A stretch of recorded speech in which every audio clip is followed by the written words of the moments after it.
live underground in Afghanistan, moving from one place to another place, in supporter houses who I trust them. And this, since I started this struggle and my life fall at risk, they follow my activism.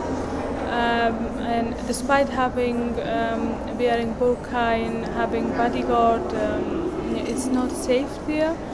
As last year, these terrorists attacked my office in Farah province, and two of my bodyguard brutally has been injured, receiving death threats.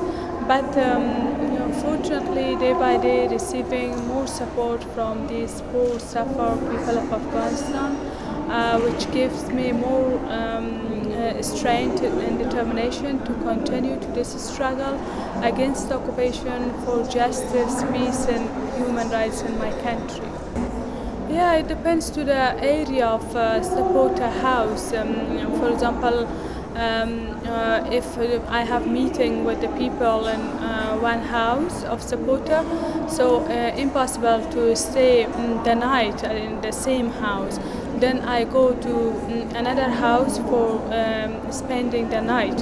And sometimes some house of supporter is safe, like 1 week or 10 days.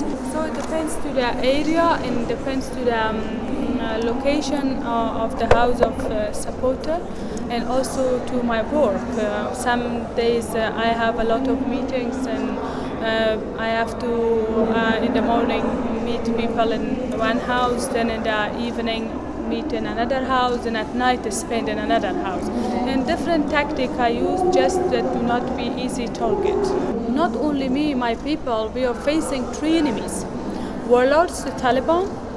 Both of them are misogynist, and also their godfathers. I mean that US and NATO, who support them, including the neighbor countries like Iran, Pakistan, etc., that they are giving them dollars, they are giving them weapons, and first of all, they are against women, especially activist women.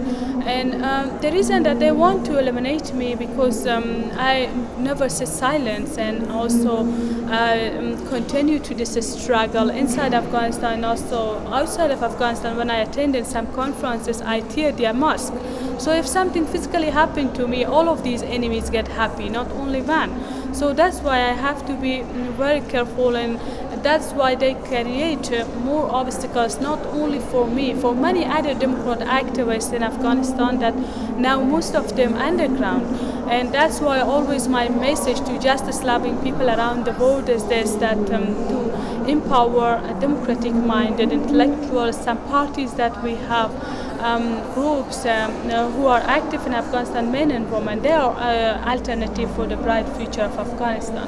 But US and NATO empower these reactionary terrorists like warlord, and now this 10 years they were saying that we are fighting against Al-Qaeda and Taliban, but US officials now publicly, shamelessly, they confess that Taliban are not their enemies. And that's true, what I have been saying in this 10 years, that Taliban and warlords, their godfather is the US. They're not the enemy of the US, they are the enemy of Afghan people.